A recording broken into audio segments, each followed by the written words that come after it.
Salam alaikum, marhaban bikoum, bienvenue dans cette nouvelle saison de DZ Foot, l'émission, votre rendez-vous en direct sur Facebook avec vous les fans, vous pouvez interagir et réagir sur nos débats, pardon. Un peu de stress pour cette première en direct avec, et oui, avec mon équipe Sidi, salam alaikum. Salam alaikum, Azul Felawan à tous les supporters de l'équipe nationale. Samir, salam alaikum. Salam alaikum, bonjour à tous et bonjour à nos amis zambiens. Ah, oui, on va leur souhaiter bonjour et vous allez voir qu'en deux émissions on va beaucoup parler d'eux. Et Youssef, salam alaikum. Salam à tout le monde et salam à tous les fans du football algérien. Le coach a un petit retard mais on le verra tout à l'heure, on va débattre avec lui. Mais en attendant on va préparer. J'ai acheté je crois des fruits à la gare. On sait pas, ça le regarde. On va parler principalement de ce match Algérie-Zambie qui arrive avec la liste de Lucas Alcaraz qui a été dévoilée hier et qui fait débat au sein de notre équipe et qui fera débat, je suppose, avec vous les supporters. Et on va parler dans un premier temps du mercato algérien qui va bientôt se terminer, faire un point complet sur la situation. Donc on va commencer justement par ce thème, le mercato, qui se termine le 31 août ou le 1er septembre selon les pays. On a beaucoup de mouvements de verts qui ont eu lieu cet été. On va faire un petit récapitulatif de ces mouvements-là et on va débattre justement sur leur choix, est-ce qu'ils ont réalisé le bon choix un an de la Coupe du Monde, enfin si on se qualifie, et surtout s'ils sont en mesure de réaliser une bonne saison dans leur nouveau club. Donc qui voudrait réagir déjà sur les principaux transferts? Youssef, je vais essayer de faire un rapide point sur la situation des internationaux algériens. Alors au niveau des internationaux, donc on a vu le transfert de Ounas à Naples. Rachid Ghezal qui se retrouve à Monaco. Ensuite, après, il n'y a pas eu trop d'autres mouvements. Il y a Fegouli, oui, à Galatasaray. Ensuite... On a eu Fegouli à Galatasaray, on a eu Medjani qui vient de bouger pour Sivasspor. Et on salue le coach qui vient d'arriver, qui vient d'être un petit transfert vers DZ Foot l'émission avec un peu de retard. Salam alaikum coach. Il est venu en courant. Alors, il trouve pas son micro. Ouais. Donc, je pense que c'est le micro qui veut pas. C'est les repères de la nouvelle équipe sont complètement déstabilisés. Coach, t'es avec nous? Salam alaikum. Ça y est, là. Enfin arrivé. El famoso. Donc, coach, on faisait le point sur la situation du mercato des Verts, avec les principales arrivées. On avait fait Goulé à Galatasaray, Ounas à Naples. Boudbouz au Betis Séville. On a aussi quelques petits mouvements comme Medjani qui a quitté le Trabzonspor pour Sivas. Je fais un petit tour de table, voyons vos réactions par rapport à ce mercato. Est-ce que vous pensez du choix des Verts? Est-ce que là on a un bon mercato de leur part? Pour l'instant il est pratiquement à plein, et on n'a que 3 mouvements. En attendant, on espère le plus gros. Oui, en attendant Riyad Mahrez. Voilà. Même si on désespère un peu, vu la tournure des événements, Leicester qui réclame beaucoup. Ouais, moi j'attends rien de... C'est pas beaucoup, par rapport à ce qui se fait, c'est pas beaucoup. Oui, non mais voilà, c'est ça justement le problème. J'aimerais bien qu'on revienne sur les transferts qui ont eu lieu. Oui, c'est vrai d'abord. Parce qu'il reste encore hypothétique, celui de Mahrez, même si on espère qu'il aura lieu. Moi je pense qu'en termes de transferts, il y a des transferts qui sont décevants. D'autres qui sont au contraire rassurants ou qui sont une bonne surprise. Dans ceux que je mets moi dans les bonnes surprises, c'est celui d'Ounas qui intègre un gros club du Calcio. On l'attendait quand même. On l'attendait, mais enfin, il faut il y a d'autres transferts qu'on attend et qui n'arrivent pas. On l'attendait, on savait qu'elle allait se concrétiser. Ouais, on savait que ça faisait un an que c'était dans les tuyaux. Après, il a quand même passé une année très difficile où il a peu joué. Bon, il est bien revenu en fin de saison, mais il a peu joué. Donc moi c'est vraiment celui de Boudbouz que je mets dans les bonnes surprises. Boudbouz, ça faisait un moment qu'on attendait à ce qu'il parte de Ligue 1. Là il intègre une équipe... Je suis un peu déçu quand même du choix de l'équipe. Je pense que en Liga, c'est un club qui correspond au standing de Montpellier. En fait. Oui, mais il change pas de standing, on pensait que justement il allait franchir un cap. Moi j'aurais plus vu sur peut-être un top 5 espagnol. Bon, bien sûr pas le Real, pas le Barça, mais je pense une équipe comme... beaucoup au Riyad. Une équipe, je pense qu'il aurait pas fait tâche dans une équipe comme le FC Séville par exemple. Oui, mais bon, je pense qu'il aurait fallu des départs avant pour que lui... Oui, voilà, en tout cas, là il a une occasion en or, là il est dans un championnat, moi je pense taillé pour son style de jeu, taillé pour ses qualités, là il a une chance en or de se montrer et éventuellement d'attirer une plus grosse écurie en Liga. Vis-à-vis du recrutement qu'il a fait le Betis, en dehors de Riyad, je pense qu'il va bien s'intégrer, il va se retrouver comme un poisson dans l'eau, et moi je pense qu'il va rebondir, c'est un joueur pour une équipe comme Villarreal. Moi j'aimerais bien voir au mieux Séville, mais voilà, il faut pas espérer. Déjà pour lui c'est bien, tant que il a du temps de jeu, il prend du plaisir à jouer là-bas. Mais là-bas, justement, là-bas, voilà. Parce que là, apparemment, c'est pour ça, parce que là, apparemment, il veut lui donner les clés du jeu, donc le 10, moi, à mon avis, voilà. Mais avec le talent qu'il a, vous pensez pas qu'il, dans sa carrière, ce serait bien qu'il joue autre chose que le maintien? Alors, non, mais ça, c'est une autre question. Ouais. Là, on peut faire un débat sur est-ce qu'il a la carrière à la hauteur de ce qu'il méritait. La question, c'est après la carrière qu'il a eu réellement, est-ce qu'il méritait mieux actuellement? Je ne sais pas. En tout cas, comme disait le coach, il est dans une équipe qui le voulait, un staff qui le voulait, dans une équipe joueuse, dans un championnat joueur bien technique, qui correspond à sa qualité. Moi, je pense que s'il fait des choses comme elles doivent être faites, je pense qu'il va s'éclater. En fait, tu penses que ça peut être un tremplin? C'est-à-dire que si cette saison est réussie, il peut peut-être viser plus l'année d'après. C'est vrai que c'est dommage de parler d'un tremplin à 27 ans, mais en tout cas, là, je pense qu'il est dans les dispositions idoines pour réaliser de bonnes choses. Concernant notre transfert, avec l'un de nos principaux joueurs, Sofiane Ferroulé à Galatasaray, qu'est-ce que vous pensez de ce choix? Est-ce que c'est pas une régression pour le joueur, ou alors il a fait vraiment le choix? Moi, je suis très déçu quand même. Clairement. Je ne m'attendais pas à ce qu'il parte déjà après la première année de West Ham. Bon, après, peut-être, déjà avec le coach d'avant, Bilic, il y a eu quelques problèmes, il ne le faisait pas jouer. Après, peut-être qu'on attendait à ce qu'il s'affirme et qu'il reste peut-être une année de plus pour confirmer, pour pouvoir prendre une place de titulaire peut-être. Là, malheureusement, il est parti à Galatasaray. Après, tant que là-bas, tu parles de quel Figoli? C'est vrai. Ouais. C'est vrai, ça aussi. Moi, Figoli, je l'ai perdu depuis le match de Ligue des Champions Bayern-Valence. Enfin, Valence-Bayern. Ouais, donc depuis 1 an et demi, quoi. Depuis 2 ans au moins. 2 ans, au moins 2 ans. 2 ans facile, et surtout là, regarde même en équipe nationale. Moi, j'aimerais bien savoir ce qui s'est passé au mois de septembre dernier à West Ham. Je ne sais pas ce qui s'est passé. Quand il arrive à West Ham, on savait que Bilic le voulait. Je me rappelle d'une interview sur une chaîne anglaise où il parlait de lui comme d'un top player. Il avait fait une très bonne préparation. Pas de chance pour lui, il se blesse. Et à partir du moment où il se blesse, à partir du moment où il revient, ça devient difficile. À aucun moment on lui relaisse une chance. Enfin, on lui relaisse, mais très tard. Et je ne sais pas ce qui s'est passé à ce moment-là. Moi, j'aimerais bien savoir parce que je ne vois pas, au vu des qualités de Sofiane.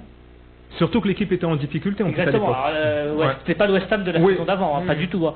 Je ne sais pas ce qui s'est passé et j'aimerais bien comprendre ce qui s'est passé. Mais moi, je voudrais bien. Enfin, toujours ma question, c'est le Figoli, il est parti où?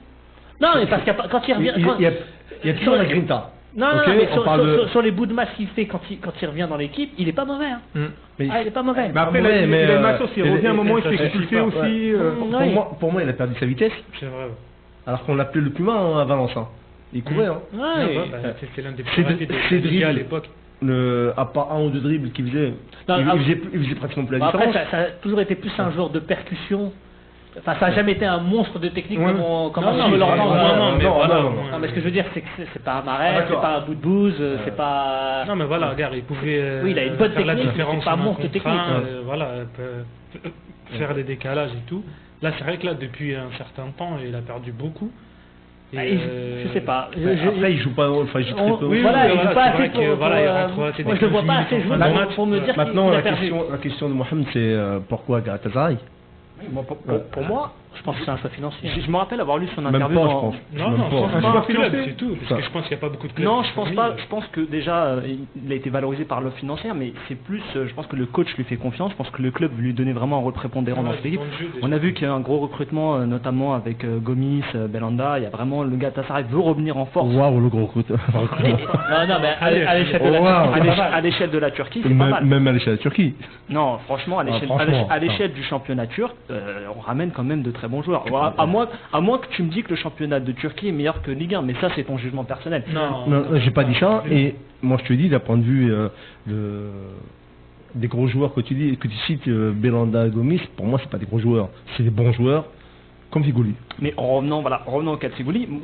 Il y a le club qui veut le valoriser dans un certain rôle. Je pense qu'ils vont vite lui donner les clés de l'animation offensive. Pour lui, c'est un plus parce qu'il revient à quelques échéances de l'équipe nationale. On est encore en course, donc c'est l'occasion d'avoir un joueur avec du temps de jeu. C'est vrai, un joueur qui est frais, qui se remet de sa blessure, donc bien sûr, récupérer un bon joueur. Mais personnellement, est-ce que c'est pas une régression? Moi, je le voyais dans une interview à SoFoot l'année dernière. Il était épanoui d'être en Angleterre. Il disait que c'était le challenge de sa carrière. Je sais pas si c'est vraiment un choix pour lui. Pour moi, c'est une régression, clairement. Oui, clairement. Il va dans un championnat qui est moins compétitif. D'un point de vue... Non, attendez. d'un point de vue championnat. Moi, je veux bien qu'on parle de régression Angleterre-Turquie. Par contre, après, d'un point de vue équipe, entre Galatasaray et West Ham, pour moi, il n'y a pas photo. Je suis d'accord, mais l'opposition qu'il va avoir chaque week-end ne sera pas la même. Bien sûr. Il va jouer contre quoi 2-3 équipes en Turquie, puis après ce sera terminé. Surtout qu'ils sont éliminés de... Oui, ils sont éliminés en Europa League. Ça, c'est notre question aussi. Après, vaut mieux être dans une petite équipe et jouer contre des gros, ou être dans une grande équipe et jouer contre un petit.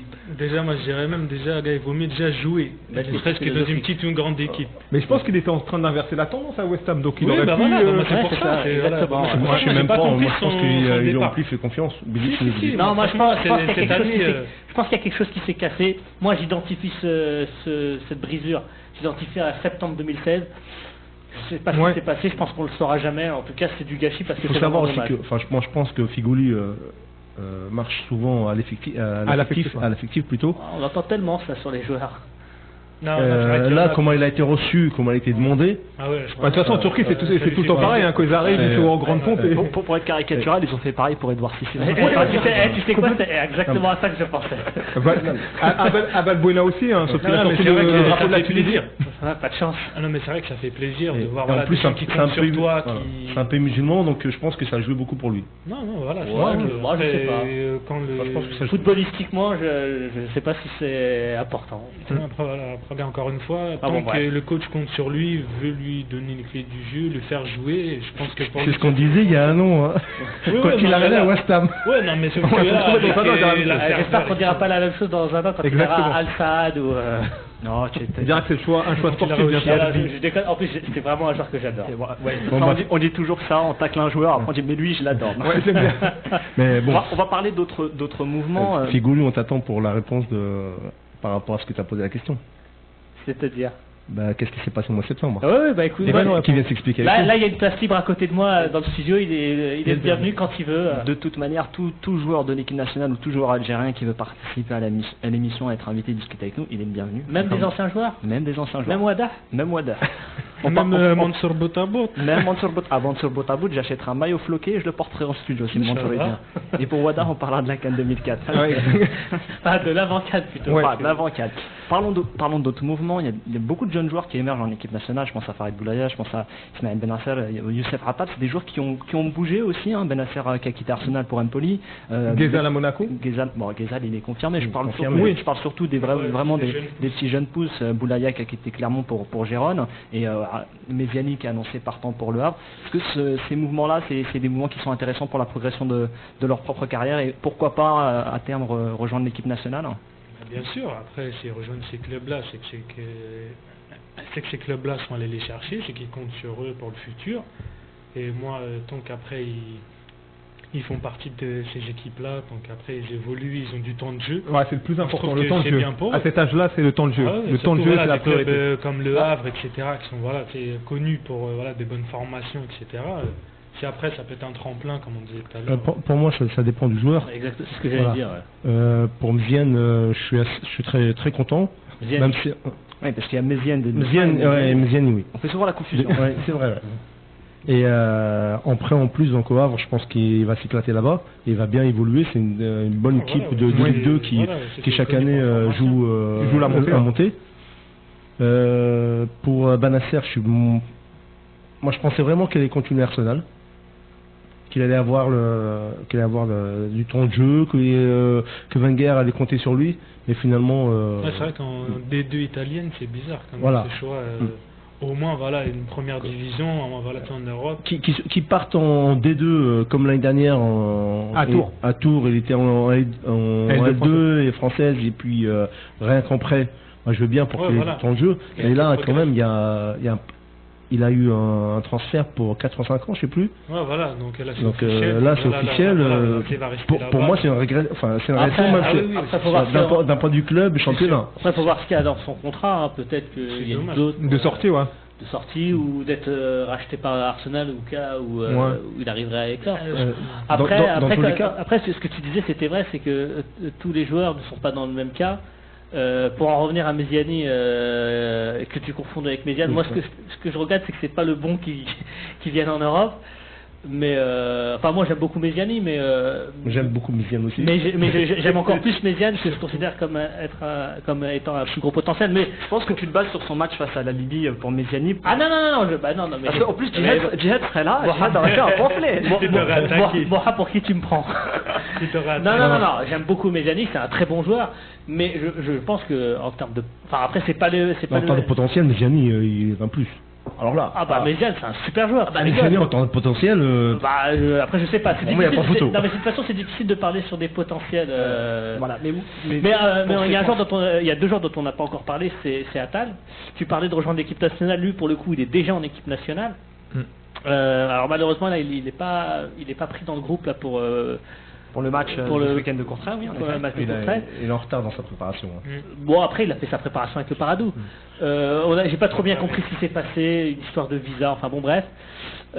Lui, pour le coup, c'est vraiment une bonne chose qu'il vienne en Europe, surtout qu'il y a beaucoup de grands clubs qui regardent le championnat belge et qui viennent éventuellement recruter dans ce type de club. Et je voulais parler aussi d'Ounas, dont on a déjà parlé, qui pour le coup lui a vraiment une carte à jouer c'est le seul d'ailleurs de tous les gens dont on a parlé qui a signé dans un grand club. Donc pour toi, allez, qui pour vous a réalisé le meilleur transfert? On va parler du cas Mahrez très rapidement, mais je voudrais remercier les auditeurs qui nous écoutent parce qu'ils laissent des réactions, il faut les laisser réagir. J'ai notamment Faïs qui nous dit que pour Galatasaray, pour Sofiane Ferrouli, c'est une régression. On est d'accord. C'est clairement ce qu'il dit parce qu'il était dans un championnat en première ligue où il avait vraiment un niveau de jeu élevé, où chaque week-end il affrontait des clubs qui étaient parmi les meilleurs d'Europe. Et pour lui rejoindre la Turquie, je suis désolé, mais il n'a rien affronté lui. Il a fait très peu de matchs, mais c'est le. Je pense qu'il a serré la main pas mal de joueurs à la fin des matchs. Il a échangé pas mal de maillots. Il rejoint ce que tu dis. Il dit voilà, passer du championnat anglais au championnat turc, c'est une régression. En parlant de championnat, oui. Après, en parlant de club, c'est autre chose. Ouais. Pour vous, le meilleur transfert là de ce mercato-là, très rapidement, le joueur qui a fait le meilleur mouvement là. Alors ça dépend de quoi on parle. Dans l'absolu, le meilleur transfert pour moi, c'est Ounas. Celui qui a fait la meilleure affaire pour moi, c'est Ghezal. Fatah. Le meilleur transfert, oui, incontestablement, c'est Ounas, oui. Il passe quand même de Bordeaux à Naples, il a fait une très bonne préparation. Le coach compte sur lui comme doublure, mais bon, en tout cas comme doublure. Ensuite, moi c'est le prêt de Méziani qui me plaît. Et je suis déçu un peu parce que j'ai beaucoup suivi Attal. Je pensais vraiment qu'il allait partir en Espagne. Il allait éclater, puis là il se retrouve en Belgique, au nord de l'Europe. Et j'espère qu'il va s'y retrouver. Pour moi c'est Betia Damounas, comme tout le monde. Là, ça fait plaisir de le voir éclore directement à jouer avec un gros de la Serie A. Et moi, mon petit, je vais pas dire chouchou préféré, moi c'est Riyad Boudbouz qui a enfin quitté la Ligue 1. Et j'espère qu'il va bien s'éclater en Espagne, puisqu'il le mérite. Moi, pour ma part, je vais rejoindre tout le monde. Ounas, surtout pour le projet, quoi. C'est un contrat sur 5 ans. Il va progresser tactiquement et comme disait le coach, il part sur un rôle de doublure, mais je pense que dans les 5 ans, il a le temps de gagner sa place, quoi. Donc je pense que c'est le meilleur transfert des aides. On aurait voulu parler du cas Mahrez Slimani, on va pas trop en parler. Pourquoi? Parce qu'on va se focaliser sur le match Algérie-Zambie. Le temps passe très vite et je pense que vous avez beaucoup plus de choses à dire sur ce match, sur la liste qui vient d'être dévoilée par Lucas Alcaraz que sur le futur transfert de Mahrez, dont je pense les supporters algériens suivent avec attention, que ce soit sur DZ-Foot ou sur les autres sites d'information. On sait que pour l'instant il est à l'Ester et qu'après la Roma on n'a pas trop. Surtout il n'y a rien de nouveau, quoi. Il n'y a rien de nouveau et on va débattre sur quelque chose qui n'est pas encore officiel. Mon petit doigt me dit que ça va jouer vers 23h le 31. On va parler à l'Algérie-Zambie avec un auditeur en ligne. Salam alaikum Salim, marhaba bikoum, marhaba toi, et bienvenue avec nous dans les émissions. Salam Salim. Salam. Salut. Merci pour la fin. Écoute, c'est nous, on te remercie. Tu sais que tu es le premier auditeur à participer à l'émission quand même. Ouais, j'ai entendu ça. Après, moi, désolé, j'ai pas entendu ce qui s'est dit avant parce que. On parlait de mercato, je pense que tu as peut-être ton avis alors sur le mercato, un joueur qui t'a marqué par son transfert, par son mouvement, non? Moi je dirais celui qui a pour moi le plus réussi, c'est Rodial, parce qu'il était dans une mauvaise position et il a bien rebondi dans un club qui va jouer la Ligue des Champions et on va dire que c'était mal parti au départ pour lui et là le fait qu'il soit libre l'a beaucoup aidé aussi, hein. Le fait qu'il soit en fin de contrat. Bien sûr, mais après ça va venir parce qu'après il a fait 6 bons mois en tant que joueur Et après, il est quand même assez irrégulier. Donc là, je veux dire, c'est quand même un bon transfert. Après, j'étais content aussi du retour de Halish en Europe. Parce que moi, je pense que s'il est bien en jambes, ben, ça sera une arme pour plus tard pour le match face au Cameroun et au Nigeria. Bah, on va aborder avec toi le match Algérie-Zambie. On allait en parler justement. On allait discuter de cette liste-là, des choix de Lucas Alcaraz. Toi, après cette liste, quelle est ta réaction sur ces choix? Ben, en fait, même si c'est vrai que la liste 75% elle est assez cohérente, on va dire il y a des choix qui m'ont surpris, notamment celui de Guedioura, parce que ça fait quand même depuis on a bien vu les derniers matchs qui n'étaient pas du tout en jambes, et donc j'ai pas compris ce choix. Il y a aussi Medjani, parce que c'est pareil, il était sans club enfin il n'a pas joué depuis un petit moment. On n'a pas de meilleur droit de métier aussi. Non, mais je pense que même les joueurs, ils comprennent pas qu'ils ont été sélectionnés, les deux que tu viens de citer, même eux, je pense. Moi, je suis convoqué, j'ai fait. Moi, je pense j'avais prévu autre chose, je crois. Je pense qu'il y a une erreur qu'on fait souvent, c'est de s'étonner que des joueurs ne jouent pas, soient sélectionnés, alors que ça arrive tout le temps. Ouais, et dans toutes les sélections. Non, mais après, ça dépend. Après, il y a aussi d'autres problématiques. Pendant combien de temps ils ont pas joué ? Il y a aussi d'autres problématiques. C'est la problématique de certains postes et du statut de certains joueurs dans une équipe. Un mec comme Medjani, on sait qu'il est extrêmement important dans le groupe. Moi, je pense que c'est principalement pour ça qu'il a été pris. Dans le cas de Guedioura, c'est différent. Je pense que c'est aussi une question de profil. Alors, je sais qu'il y en a beaucoup qui ne sont pas d'accord avec moi. Très beaucoup, je pense. beaucoup.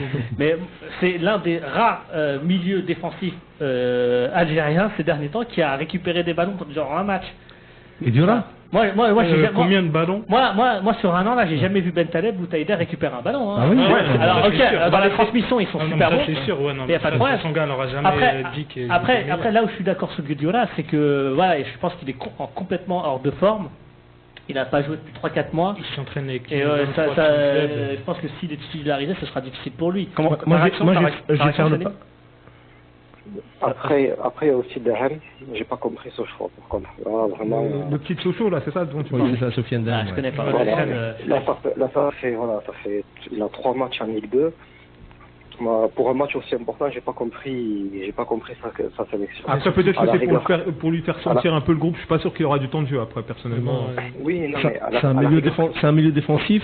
C'est ce qui manque. Voilà, donc c'est ce qui nous manque aussi. Donc, même si avec Benri, était 3-0 Sochaux hier. 5-1. Voilà, 5-1. Avec un très bon match de Saïd Ben Rahma. Lui aurait mérité, tout comme un autre joueur, Zindine Farhad, d'être sélectionné. Mais ça c'est un autre débat. On en reviendra, je pense. On parlait des joueurs qui sont sans club ou qui n'ont pas joué et qui sont là. Moi, je vais faire le parallèle avec notre adversaire du jour, la Zambie. Oui. Son buteur titré un Bessamba. Un Besson. Ouais. Voilà, je vais pas un Bessoma. T'as pas l'accent zambien. Un Bessoma.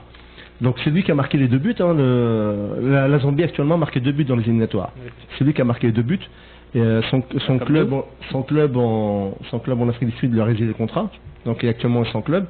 L'entraîneur l'a pas pris. Ah, il l'a pas pris. C'est bizarre. Ouais, bon après ça. Voilà. Oui, non, mais c'est pour faire le parallèle. Ouais, enfin, je sais pas si le coaching à la zambienne ce soit le meilleur coaching du monde, et c'est vrai que c'est de l'Algérienne est reconnu. Non, mais enfin, je sais pas si comment les entraîneurs zambiens coachent leur équipe, c'est un exemple. Mais enfin, revenons à la liste. Moi, ce que je trouve étrange sur la liste, c'est le fait qu'il ait pris qu'un seul arrière droit, qui n'est pas vraiment un arrière droit. Et je comprends pas si ça se passe pas pour Apal, si se blesse, qu'est-ce qu'on fait? Je sais ce qu'on va faire, on va mettre Mandy sur la droite, mais du coup le problème qu'on avait à droite, il va se retrouver dans l'axe. À côté de ça, on a 3 joueurs à droite, Mahrez, Ghazal et Ounas. De toute façon, il y en a un qui va sauter, puisque dans la liste, il y aura seulement 18 joueurs. Bon, maintenant, pour répondre un peu à ta question concernant Atal à droite, je rejoins un peu encore un coucou à Djihad, qui nous écoute sûrement. Inch'Allah. La Zambie, c'est une équipe qui joue beaucoup sur les ailes, avec des ailiers très très rapides. Vitesse, c'est ça. Vitesse. Un des points forts de Atal, c'est la vitesse. Donc, je pense que s'il le met là, d'un côté Roulamoussi qui est très rapide, hein, c'est un peu pour contrer, c'est pas un peu pour contrer les attaques zambiennes. Je suis entièrement d'accord avec toi, coach. Moi, je critique pas la sélection de Attal. Non, mais je critique le fait qu'il soit uniquement.